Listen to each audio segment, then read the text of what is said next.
On September 16, 2022, 22-year-old Mahsa Jina Amini died while in custody of the government's morality police for wearing improper hijab.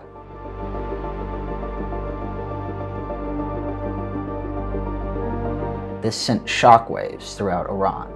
A massive protest movement commenced in response as Iranians demanded justice for Amini and equal rights for women.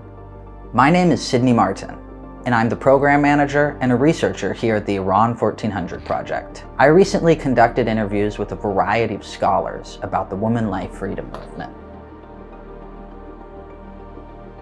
Here's what they had to say.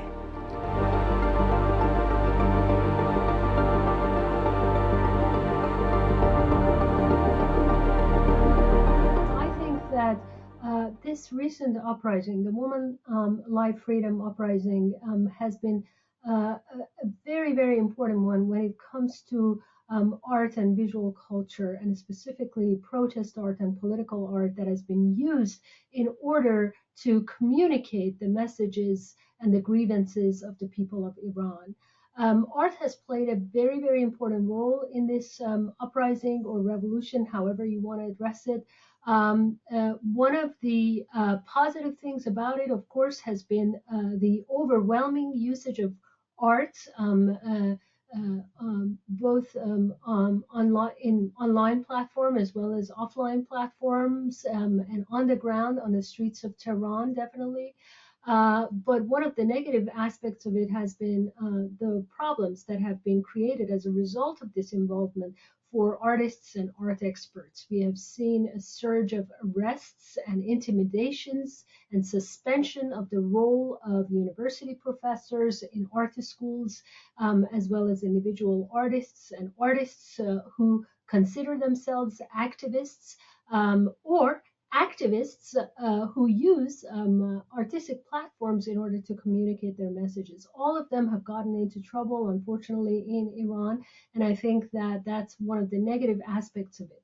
Going back to the positive aspects of the usage of art and visual culture in this revolution, I can say with certainty that this revolution or uprising has also changed the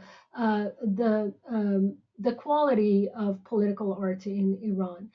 Previously, in the past 4 decades, Iranian artists, and I don't want to generalize, but predominantly a lot of Iranian artists have used indirect, oblique political languages, and they have tried to work around the politics of the Islamic Republic when it comes to art in public and art exhibitions and whatnot.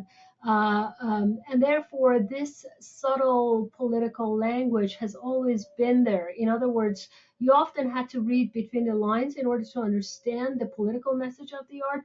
But I think a very positive development that I can see in the recent uprising is that the language of art has become more direct, more straightforward, and more to the point. And I really, really admire Iranian artists for their bravery and for their decision to not to be shy anymore, to not to be careful and cautious anymore, but rather to use art as a very, very important platform to communicate their grievances.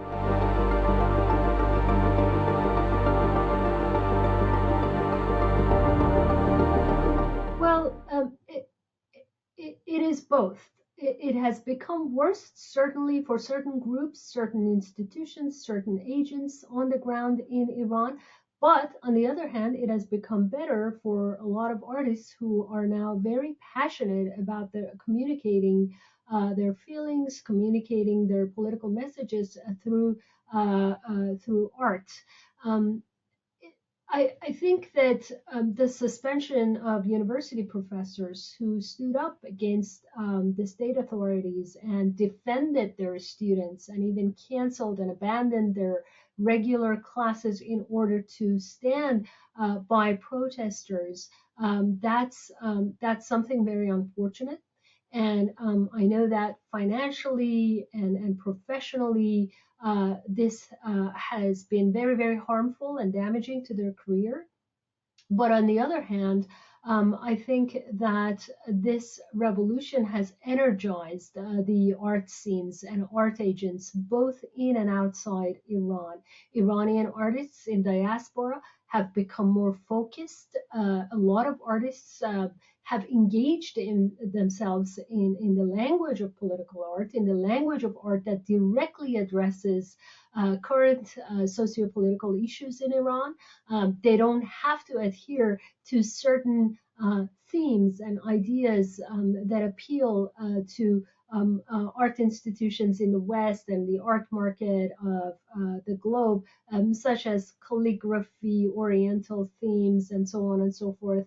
But rather, they have become more focused and they have become more unified in terms of communicating the most important and urgent issues in the contemporary society.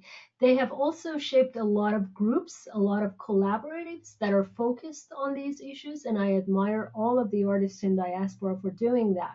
Artists inside Iran have also united and they are trying very, very hard through alternative platforms and through informal platforms to create art and to curate exhibitions. A lot of them have decided not to go about, the very, very difficult and intimidating process of getting permission from the Ministry of Culture and Islamic guidance. Instead, they are working independently. And one of the things that we can do as institutions outside Iran is to be their voice and to support them financially, morally, and through many, many other means in which we can help them in terms of elevating their art and in terms of finding venues to feature their art as much as we feature art of Iranian diaspora. I think it is also very, very important to pay attention to what's going on the ground in Iran and to pay attention to the needs and works and contributions of artists who live and work inside Iran.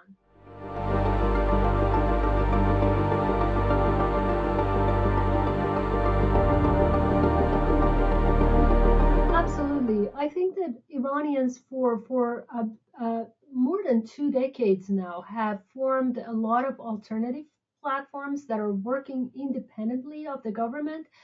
Some of them, for a long time, they have secured permission also from the Ministry of Culture and Islamic Guidance, but a lot of them are working independently. I don't want to use the word underground. I don't want to say that they're completely illegal and outside the kind of the public realms that we are all familiar with, but they are working independently.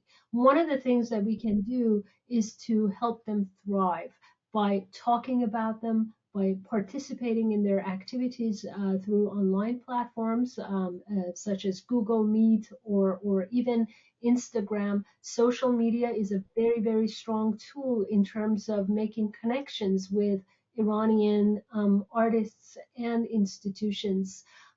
For example, they organize panels and discussions with experts in and outside Iran that take place on social media platforms. A lot of people in the West use social media, especially Instagram, as a tool to kind of promote their personal needs.